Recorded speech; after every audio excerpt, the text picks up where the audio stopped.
بسم الله نحمده ونستعينه ونستغفره ونعوذ بالله من شرور أنفسنا وسيئات أعمالنا من يهده الله فلا مضل له ومن يضلل فلا هادي له وأشهد أن لا إله إلا الله وحده لا شريك له وأشهد أن محمدا عبده ورسوله وحبيبه وخليله اللهم صل وسلم وبارك عليه وعلى آله وأصحابه أجمعين ومن تبعهم بإحسان إلى يوم الدين.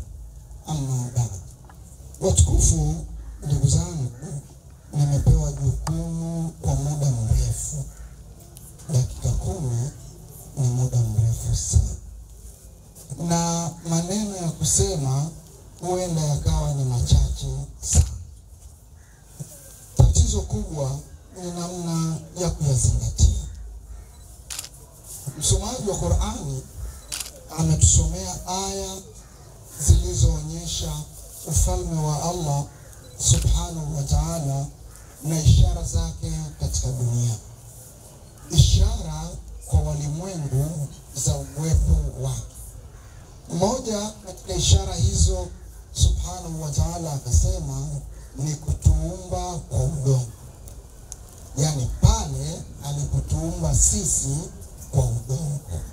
Maneno hayo aliyosoma msomaji yanapatikana pia katika aya zingine za Qur'ani, na moja katika aya hizo ni ile ambayo akipenda sana kuisoma Mtume sallallahu alayhi wasallam wakati akifungisha ndoa na katika hutuba zake zingine.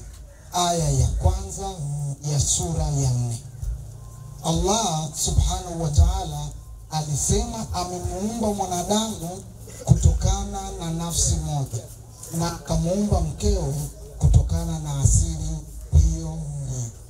Watukufu ndugu zangu, hapa kuna jambo kubwa sana la kuzingatia. Pale ambapo subhanahu wa ta'ala anamuumba mtu kutokana na udongo, halafu anamuumba mkewe kutokana na mtu. Sijui kama tunafahamiana vizuri. Yani anaumbwa mtu kwa udongo, halafu anaumbwa mkewe kutokana na mtu huyo. Weka kichwa chako vizuri, litafakari hili kwa kina, halafu utagundua kwa nini subhanahu wa ta'ala anaitaja hii kuwa ni ishara ya uwepo. Lakini baada ya kumuumba huyu, an khalaqa lakum min anfusikum azwaja, baada ya kuumba kutokana na nafsi zenu, huyo mke akaumbwa ili iwe nini sasa? Yani makusudio ya kuumbwa huyu mke ni nini? Makusudio makubwa kwa wawili hawa, kwa jozi mbili hizi, subhanahu wa ta'ala anaendeleza kubakiza jinsi ya mwanadamu katika dunia. Wabatha minhuma rijalan kathiran wa nisaa wattaqullaha alladhi tasaaluna bihi wal arham inna Allaha kana alaykum raqiba. Kutokana na wawili hao subhanahu wa ta'ala akatoa fabatha minhuma, akatoa subhanahu wa ta'ala kutokana na wawili hao wanamume na wanawake wengi, akawatoa subhanahu wa ta'ala. Akakariri tena muujiza wake mwingine ambao ni ishara ya kuwepo kwake. Walipotoka watu wengi wakatofautiana rangi zao na lugha zao. Watu wakaongea Kichina wakaelewana, wakaongea Kijerumani wakaongea Kihaya, wakaongea Kinyamwezi na kadhalika, wakatofautiana lugha, lakini asili yao ikabaki pale pale. Kwa kujaliwa mapenzi na huruma baina ya wawili hao, yakajaliwa mawaddatan wa rahma, mapenzi na huruma. Ni jambo linalokuja kuwa la ajabu sasa, kwenda kinyume na hali hii halisi pale wanandoa wanapogeuka kuwa ni uwanja wa mazoezi ya vita. Yaani mtu anakaa na mwenza wake ndio sehemu ya kujifunzia matusi. Yaani anajifunzia matusi kwa mkewe, au anajifunzia matusi kwa mumewe. Ndipo sehemu ya kutolea lugha za kuudhi. Ndipo sehemu ya kuangalia kila aina ya kero na ufisadi na umwamba. Wakaonyeshana umwamba baina ya mume na mke, na ikatoweka hii mawaddatan wa rahma, ikatoka, ikawa haipo kabisa.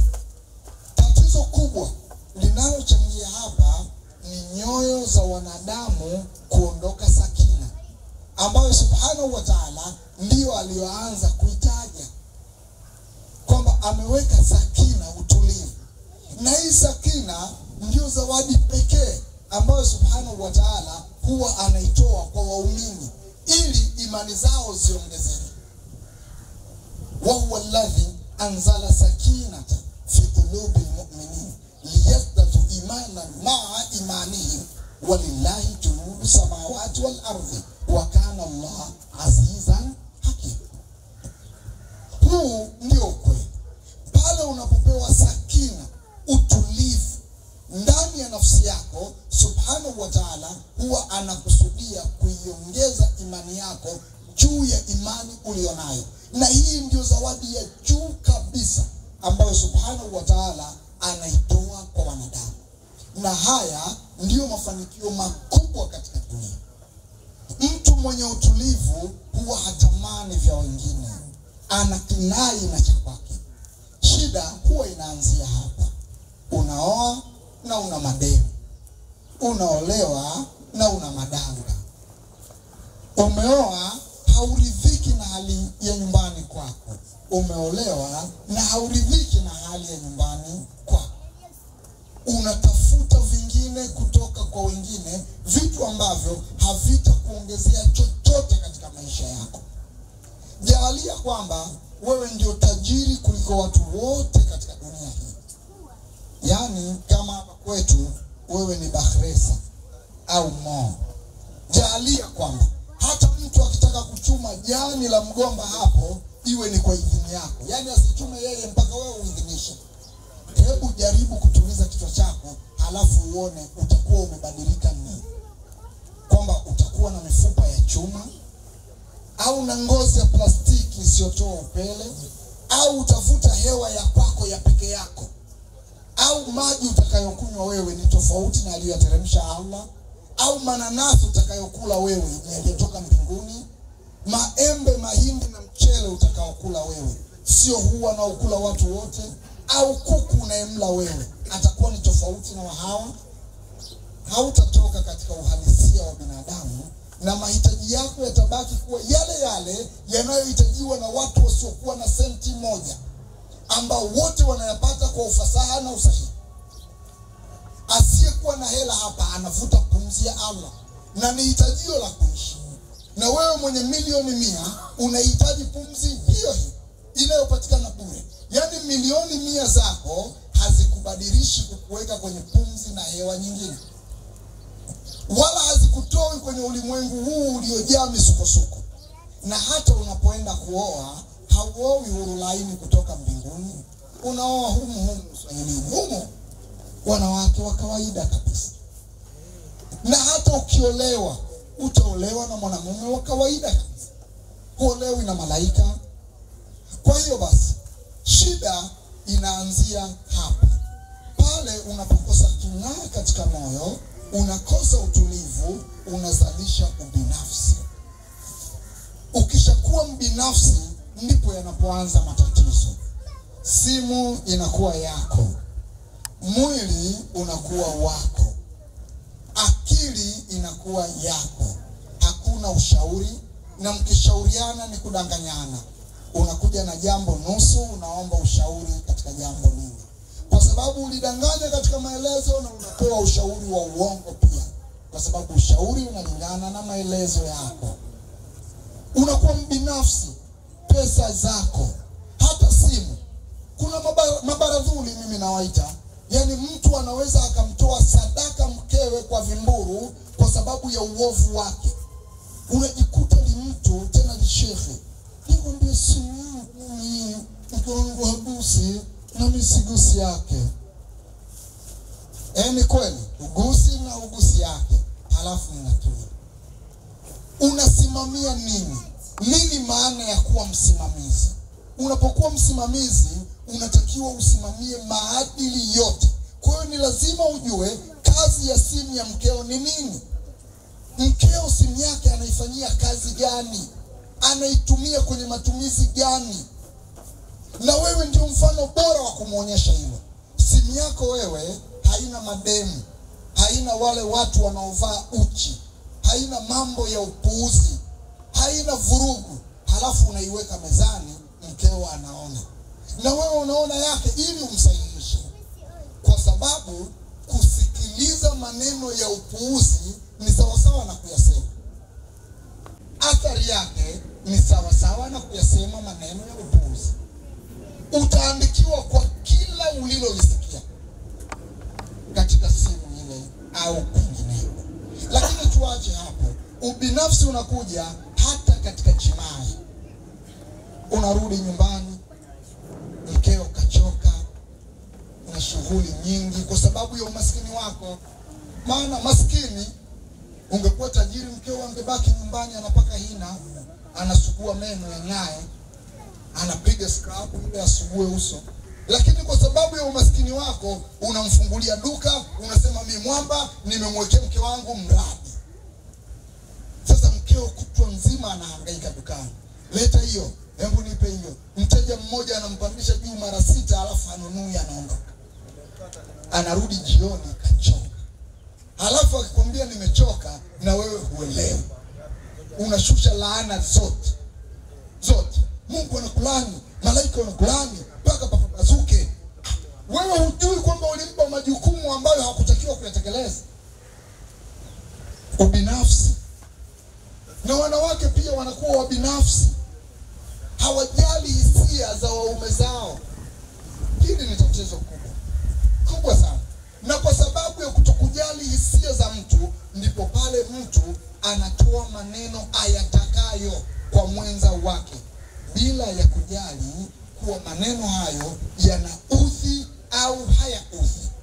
Na kitendo cha kumuudhi mwenzako ni kuingia katika dhambi kubwa. Mtume sallallahu alaihi wasallam kwa kumalizia anasema, la yadkhulu jannata man kana fi qalbihi mithqala dharra. Hawezi kuingia peponi yule ambaye katika moyo wake kuna chembe ndogo al-kibri ya kiburi. Yani yule mwenye chembe ndogo, punje ndogo, atoms weight, yani kitu kenye uzito mdogo kabisa, ukawa nako ndani ya moyo wako ka kiburi, huwezi kuingia peponi. Waliokuwa na mtume walishtuka kidogo. Wakamwambia Mtume sallallahu alaihi wasallam, anna rajulu yuhibbu an yakuna thawbuhu hasan wa na'luhu hasan. Mtu huwa anapenda nguo zake ziwe nzuri, kanzu safi kama Sheikh Suleiman. Watu wanapenda wawe na nguo nzuri na viatu vizuri, apige pamba, mtu anapenda. Je, hiki ndio kiburi? Mtume sallallahu alaihi wasallam akasema, inna Allah ta'ala jamilun yuhibbul jamal. Mwenyezi Mungu mtukufu ni mzuri na anaupenda uzuri. Al-kibru, kiburi, batrul haqqa wa ghamtun nas. Kiburi ni kutengua haki na kuwaudhi watu. Yani ukijiona wewe kwenye moyo wako una mawazo ya kwenda kumuudhi mtu, jua wewe una kiburi na umejitoa kwenye nafasi ya kwenda peponi. Huu ndio ukweli. Sasa mtu ana train. Yani watu wanavyo train kule gym, mazoezi anarusha viungo, na mtu ana train maneno ya kuudhi. Yani anayapangilia kabisa. Nitamjibu hivi, akiniambia hivi nitamwambia hivi, hivi, maneno ya kukera, ya kuudhi. Halafu kibaya zaidi, anayemuudhi ni yule ambaye wamekuwa jozi moja. Yani ni vazi kwake, ni sitara yake.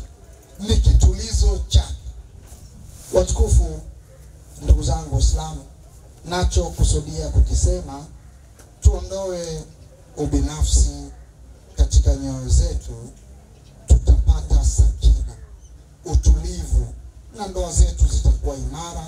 Wallahu a'lam bisawab. Wassalamu alaikum wa rahmatullahi wa barakatuh. Alaykum assalam wa rahmatullahi wa barakatuh. Tumepata faida nyingi kutoka kwa shekhe wetu huyu. Allah akuhifadhi na akulipe kila lililokuwa zuri na kuingiza katika pepo, na si pepo tu basi, hiyo ni pepo ya Firdaus inshallah. Sisi tumefarajika sana na tumekosheka nafsi zetu mno, hatuna la kusema, bali tuombe Allah akujalie ni wenye kuyafanyia kazi yaliyosemwa na shekhe wetu. Ni mambo makubwa sana, na kama alivyosema, dakika chache maneno, dakika nyingi maneno machache. Ukiyaeleza haya maneno utamaliza mwezi mzima na hautokamilisha.